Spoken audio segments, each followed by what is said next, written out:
Hi friends, എല്ലാവർക്കും സുഖമാണല്ലോ. എല്ലാവർക്കും സുഖമെന്ന് വിശ്വസിക്കുന്നു.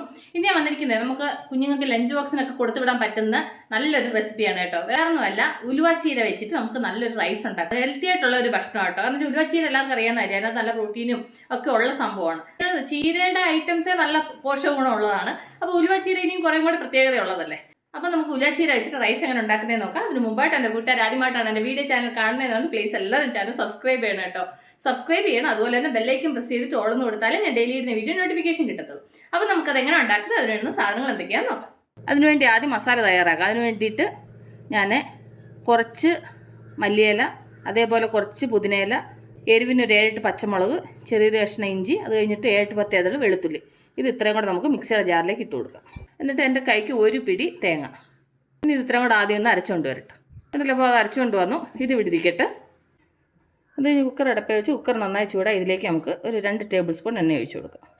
എണ്ണ നന്നായി ചൂടാകുമ്പോൾ ഇതിലേക്ക് 2 കഷ്ണം കറുവപ്പട്ട, 3-4 ഗ്രാമ്പു, 3-4 ഏലയ്ക്ക, ചെറിയൊരു പിഞ്ച് പെരിഞ്ചീരകം, അത് കഴിഞ്ഞിട്ട് ഒരു 2 ബിരിയാണി ഇല, അത് ഇത്ര ഇതിലേക്ക് ഇട്ട് കൊടുക്കുക. എന്നിട്ട് ഇതിലേക്ക് ചെറിയൊരു കഷ്ണം സവാള ഐസായിട്ട് അരിഞ്ഞത്. ഇനി അതൊന്ന് ഫ്രൈ ആവട്ടെ. ഉള്ളി നന്നായിട്ട് ഫ്രൈ ആയിട്ടുണ്ട്. ഇതിലേക്ക് 2 തക്കാളി അരിഞ്ഞത്, അതുകൂടെ ഒന്ന് ഫ്രൈ ആവട്ടെ. എന്നിട്ടപ്പം തക്കാളി നന്നായിട്ട് വഴണ്ടിട്ടുണ്ട്. ഇനി നമുക്കിതിലേക്ക് എൻ്റെ കൈക്ക് ഒരു പിടി ഉലുവാച്ചീര, എന്നിട്ട് ഇത് എണ്ണയിൽ കിടന്ന് ഒന്ന് ഫ്രൈ ആവണം. ഉണ്ടല്ലോ. അപ്പോൾ ഇല നന്നായിട്ട് വാടിയിട്ടുണ്ട്. ഇനി നമുക്കിതിലേക്ക് നമ്മൾ അന്നേരം അരച്ചുകൊണ്ടുവന്ന മസാല ഉണ്ടല്ലോ, അത് ഇതിലേക്ക് ചേർത്ത് കൊടുക്കും. എന്നിട്ട് അതിൻ്റെ കൂടെ ഒരു 1/2 ടീസ്പൂൺ മഞ്ഞൾപ്പൊടി, എന്നിട്ട് 1 ടീസ്പൂൺ മല്ലിപ്പൊടി. ഇനി മസാല നന്നായിട്ട് ഫ്രൈ ചെയ്തിട്ട് ഇതിൻ്റെ പച്ചമണമൊക്കെ നന്നായിട്ട് പോകണം. അപ്പോൾ നന്നായിട്ടൊന്ന് ഫ്രൈ ആവട്ടെ. കണ്ടില്ല, അപ്പം മസാലയുടെ പച്ചമണമൊക്കെ പോയി മസാല നന്നായിട്ട് ഫ്രൈ ആയിട്ടുണ്ട്. ഇതിലേക്ക് നമുക്ക് അരി ഇട്ട് കൊടുക്കാം. ഞാൻ ജീര റൈസാണ് എടുത്തേക്കുന്നത്. ഞാൻ 2 ഗ്ലാസ് ജീര റൈസ് എടുത്തിട്ടുണ്ട്. നിങ്ങൾ ഏത് ഗ്ലാസ്സിന് അളക്കുന്ന ആ ഗ്ലാസ്സിന് വേണം വെള്ളം എടുക്കാൻ കേട്ടോ. ഇനി അരിയും കൂടെ മസാലയിൽ കിടന്ന് നന്നായിട്ടൊന്ന് ഫ്രൈ ആവണം. ഇതിൻ്റെ കൂടെ 1 ടീസ്പൂൺ നെയ്യ് ഇട്ട് കൊടുക്കാം കേട്ടോ. അപ്പോൾ നല്ല നെയ്യുടെ ഒരു ഫ്ലേവർ വരും, അതിന് വേണ്ടിയിട്ടാണ്. നന്നായിട്ട് മിക്സ് ചെയ്തിട്ട് ഇതൊന്ന് ഫ്രൈ ചെയ്യാം. കണ്ടല്ലോ, അപ്പം മസാലയുടെ കൂടെ കിടന്ന് അരി നന്നായിട്ട് ഫ്രൈ ആയിട്ടുണ്ട്. അവിടെ നല്ല ഗ്രീൻ കളറായില്ലേ, എന്ന് വെച്ചാൽ ചീരയുടെയൊക്കെ കളറാണ് കേട്ടോ. പിന്നെ അതിൻ്റെ കൂടെ മഞ്ഞപ്പൊടിയും കൂടെ ചേർന്നപ്പോഴത്തേനും ഒരു പ്രത്യേക കളറായി. ഇനി നമുക്കിതിലേക്ക് വെള്ളം ചേർത്ത് കൊടുക്കാം. ഞാനിപ്പോൾ 2 ഗ്ലാസ് അരിക്ക് ഞാൻ 3 ഗ്ലാസ് വെള്ളം എടുക്കും. ഞാൻ ബുള്ളറ്റ് റൈസ് നോർമൽ നമ്മൾ ബിരിയാണിക്ക് ഉണ്ടാക്കുന്ന അരിക്കാണെങ്കിൽ ഞാൻ 1 ഗ്ലാസ്സിന് 2 ഗ്ലാസ് എടുക്കും. ഇതിപ്പോൾ ഇത് ജീര റൈസ് ആയതുകൊണ്ട് വേഗം വേവും, ചെറിയ അരിയും കൂടെ അല്ലേ, അതുകൊണ്ട് വേഗം വേകും. അതുകൊണ്ട് ഞാൻ 1 ഗ്ലാസ്സിന് 1.5 ഗ്ലാസ് വെള്ളമാണ് എടുക്കുന്നത് കേട്ടോ. അപ്പോൾ ഇതിലേക്ക് 3 ഗ്ലാസ് വെള്ളം ചേർത്ത് കൊടുക്കും. തിളച്ച വെള്ളമാണ് ചേർക്കുന്നത്.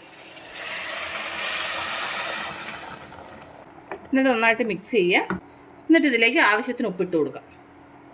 എന്നിട്ട് നന്നായിട്ട് മിക്സ് ചെയ്തിട്ട് ഒന്ന് ഉപ്പ് നോക്കണം. ഉപ്പ് നോക്കിയിട്ട് ഇനി ഇത് നമുക്ക് അടച്ച് വെച്ചിട്ട് 1 വിസിലാകുമ്പോൾ ഓഫ് ചെയ്യാം. ഓഫ് ചെയ്ത് കഴിഞ്ഞിട്ട് കറക്റ്റ് 5 മിനിറ്റ് ആകുമ്പോൾ കുക്കർ തുറക്കണം കേട്ടോ.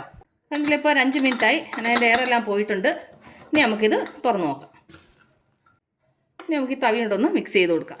കണ്ടില്ലേ, കറക്റ്റ് പരുവത്തിൽ വെന്തു. Correct 5 minutes. അതിൻ്റെ മുകളിൽ ഞാൻ വെച്ചതേ ഇല്ല കേട്ടോ. അല്ലേ, നന്നായിട്ട് ചോറിങ്ങനെ വേറിട്ട് കിടക്കുന്നുണ്ട്, ഇല്ലെങ്കിൽ അങ്ങ് കുഴഞ്ഞു പോകും.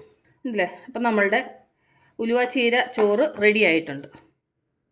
അപ്പോൾ എൻ്റെ കൂട്ടുകാർക്ക് ഞാൻ നിങ്ങളുമായിട്ട് ഷെയർ ചെയ്ത ഈ റെസിപ്പി നിങ്ങൾക്ക് എല്ലാവർക്കും ഇഷ്ടപ്പെട്ടാണെന്ന് വിശ്വസിക്കും. നിങ്ങളെല്ലാവരും ട്രൈ ചെയ്യണം കേട്ടോ. നല്ല ഹെൽത്തി ആയിട്ടുള്ള സംഭവമാണ്. നിങ്ങളെല്ലാവരും ട്രൈ ചെയ്യണം. ട്രൈ ചെയ്തെങ്കിൽ ഇഷ്ടപ്പെട്ടാൽ നിങ്ങളുടെ ഫ്രണ്ട്സിന് ഷെയർ ചെയ്യുക, ലൈക്ക് ചെയ്യുക, വാല്യുബിൾ കമൻറ്റ്സ് ഇടുക. അപ്പോൾ നാളെ നമ്മൾ രുചികരമായ പുതിയ വീഡിയോയും പുതിയ റെസിപ്പിയുമായിട്ട് നാളെ നമ്മൾ വീണ്ടും കാണും വരെ. Take care. Bye.